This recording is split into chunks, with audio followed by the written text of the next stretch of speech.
Le mot sexy est une création des années 50, tant en parole qu'en pensée. Avant toute allusion au sexe était bannie, sauf la précision de l'appartenance à un genre mâle ou femelle. C'est le genre de mot qui aurait pu rapporter une fortune s'il avait été déposé avec copyright. Pour l'instant, il s'emploie encore modérément avec la bouche, mais certainement plus avec l'esprit. On est en plein passage entre nouveau et ancien monde.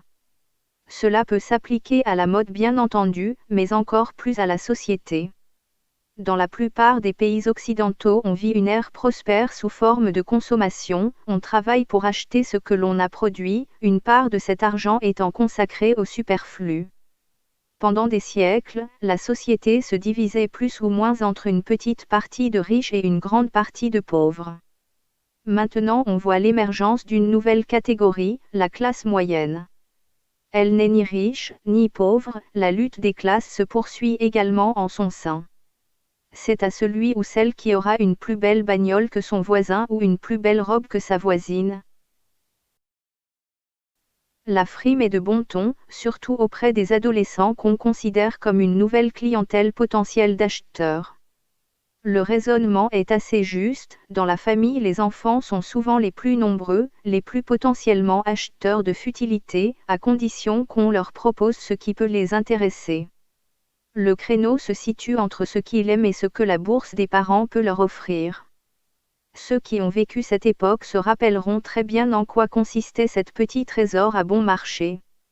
Une bande dessinée, un disque, une séance au cinéma, une voiture ou un train miniature font la joie des garçons. Pour les filles, c'est un peu différent, bien que les petites joies des garçons peuvent aussi être celles des filles. Elles sont plus proches de la coquetterie, la mode et ses accessoires arrivent souvent devant, on veut faire comme maman. Le plaisir de maman, c'est souvent consulter les magazines féminins qui commencent à être très populaires. Marie-Claire, elle, s'arrache presque à l'aventure des kiosques. Un nouveau média, encore très discret, va mettre de l'ambiance dans les foyers et servir de tremplin au lancement d'une nouvelle manière de voir le monde, la télévision. En 1950, c'est encore très discret, environ 4000 foyers possèdent un téléviseur, principalement sur Paris et environ. Comme je le laissais supposer dans un autre chapitre, les années 50 c'est vraiment l'âge d'or de la lingerie. Elle est exactement au milieu de la route. Tout en ayant adopté une simplification en nombre de pièces essentielles au modelage du corps, elle n'est pas encore apparente, on la cache secrètement sans ignorer tous les effets qu'elle peut produire sur l'imagination. De plus, elle n'est en version basique que pour celles qui le veulent bien. Certaines marques de lingerie proposent des modèles qui avoisinent plus le chef-d'œuvre que la pièce de lingerie, c'est de l'art dans la lingerie. La gaine reste sans doute la pièce maîtresse du tiroir de lingerie, on ne saurait s'en passer, elle figure dans les achats de toutes les femmes d'un certain âge, un peu boudée par les plus jeunes qui ont moins de problèmes avec la silhouette idéale, là le porte-jartel est roi. La gaine ne présente pas que des avantages, elle peut être inconfortable, compressée, avoir tendance à remonter. La publicité s'emploie à gommer tous ces défauts en promettant le modèle idéal pour chacune. La marque Chantel sera un des musts de la gaine de marque et occupera une part prépondérante sur ce marché. Les origines de cette marque remontent au XIXe siècle, mais le nom sous lequel elle est connue aujourd'hui est plus récent et prendra son envol après la guerre avec sa fameuse gaine.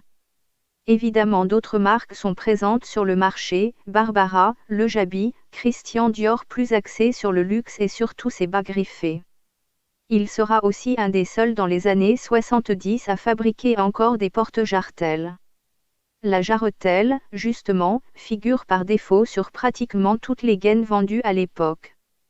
Évidemment on porte des bas, et même s'il fait une chaleur à crever et que l'on enlève les bas, la gaine est quand même présente, question de maintien de ce fameux ventre qui a tendance à s'étaler en rondeurs envahissantes. Tant pis pour les jarretelles inutiles, elles servent de décor. C'est encore la jarretelle de qualité, métallique, assurant un maintien parfait du bas sous toutes les tensions possibles. C'est plutôt le bas qui se déchirera. Après des années d'ignorance, les fabricants sérieux de corseterie aujourd'hui l'ont remise à l'honneur dans une version à peine modernisée. La chaussure à talons n'est pas spécialement une invention des années 50, mais c'est à cette époque qu'elle va se démocratiser et devenir un must sous sa forme de talon aiguille. Il déclencha une polémique digne de celle du corset concernant ses effets sur la santé. C'est en 1953 qu'apparaît le nom de stiletto dans un journal américain. Cet anglicisme désigne encore aujourd'hui le talon aiguille. Le port des bas coutures est immanquablement associé maintenant avec le haut talon, ce qui n'était pas le cas dans les années 50 où la chaussure genre ballerine était très courante.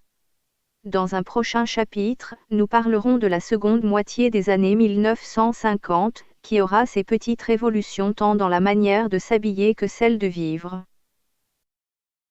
C'est quand même sublime. C'est d'abord esthétique avant d'être sexy. C'est quand même agréable d'être une fille, une femme qui travaille, qui peut se permettre de porter des porte-jartelles parce que c'est effectivement bien plus joli, bien plus féminin, bien plus élégant.